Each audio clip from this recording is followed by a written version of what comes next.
मनीष जी, जोधपुर से। श्री हरिवंश महाराज। श्री हरिवंश महाराज जी।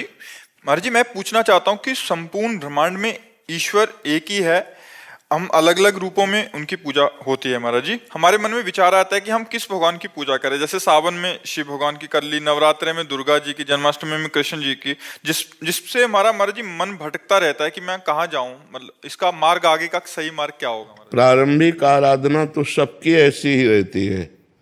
कभी हनुमान चालीसा पढ़ ली, कभी शिव चालीसा पढ़ ली, कभी रामायण पढ़ लिया, कभी भागवत पढ़ लिया, कभी रुद्राभिषेक शिव अभिषेक कर लिया, कभी देवी की पूजा। प्रारंभिक सबकी आराधना यही रहती है। आगे चलकर जो भक्ति रंग लाती है तो फिर प्रेम प्रकट होता है। और प्रेम गलियति सांकरी तामे दो न समाए। फिर प्रेम में एक से प्रेम होता है, प्रेम एक से होता है। फिर वो राम कृष्ण हरि जो नाम रूप पकड़ ले, फिर उसी में प्रेम कर ले। एक से प्रेम होता है। आराधना अनेक से प्रारंभ होती है और स्थिति एक में आती है, फिर बात तभी बनती है। अब जैसे रामकृष्ण परमहंस जी केवल काली माँ में आसक्त थे, केवल माँ माँ माँ, तो वही परमात्मा माँ बना है, वही परमात्मा पिता बना है, वही राम है, वही कृष्ण है, वही हरि है, वही दुर्गा है, वही राधा है, वही सब कुछ बना हुआ है। तो प्रारंभिक आराधना जैसे आप कर रहे हैं ऐसी ही सब लोग करते हैं। आगे चलकर जब आराधना का रंग आता है तब फिर वो एक हो जाता है, फिर एक परमात्मा में प्रेम हो जाता है।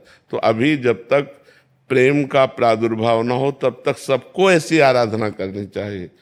गणेश चतुर्थी को गणेश जी की पूजा, नौ दुर्गों में देवी जी की पूजा, तो जो जैसे अपने सनातन धर्म में आ रहा है होता हुआ सबको ही ऐसा करता है, करना चाहिए। लेकिन जब उपासना का रंग चढ़ता है फिर वहाँ रसना कटो जो अन रटो, निरख अन फुटो नयन, श्रवण फुटो जो अन सुनो, श्री राधा जसवैन। वो केवल अपने प्रेम में उन्मत्त रहता है। उसमें जित देखूं तित श्याममयी है। उद्धव जी ज्ञान समझाने गए गोपिकाओं को, गोपिकाओं ने कहा ये ब्रह्म ज्ञान अपने पास रखो, हमारा ब्रह्म हमारे नेत्रों में समाया हुआ है, हमारे हृदय में समाया हुआ है, कण कण में जित देखूं तित श्याममयी है। तो ये फिर प्रेम की बात आती है। समझ पा रहे हैं आप? नेहा जी, यूएसए से। राधे राधे। राधे राधे महाराज जी।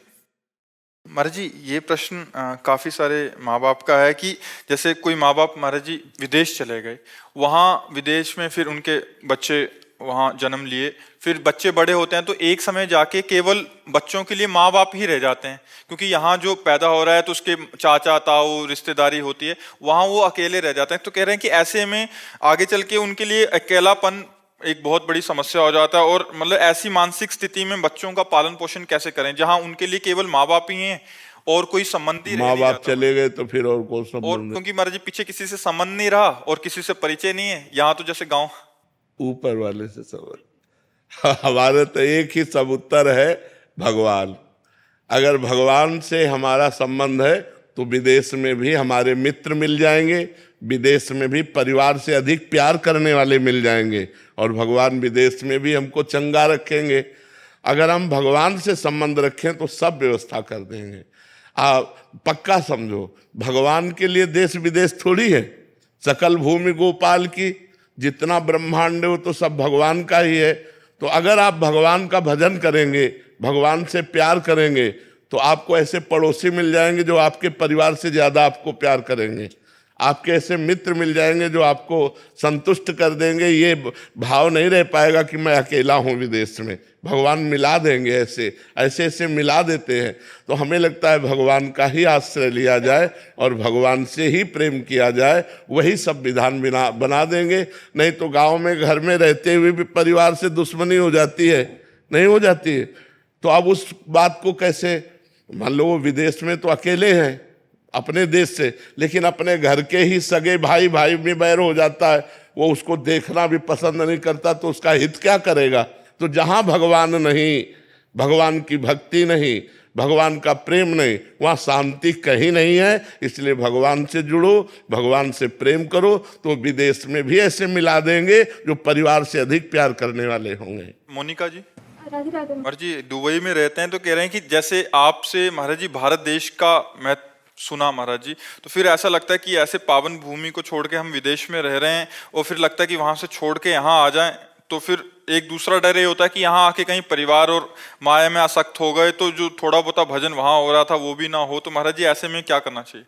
भगवान के आश्रित हो जाना चाहिए। वो दुबई में रखे तो ठीक, भारत में रखे तो ठीक।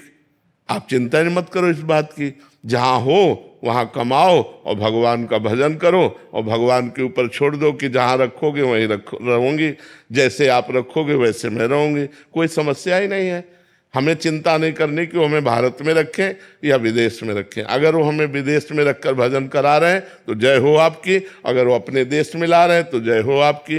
वो आजकल मोबाइल का जमाना है, घर बैठे सत्संग सुन सकते हो। जो वृंदावन में यहाँ हो रहा है वो पूरे विश्व में कहीं किसी कोने में बैठकर आप सुन सकते हो।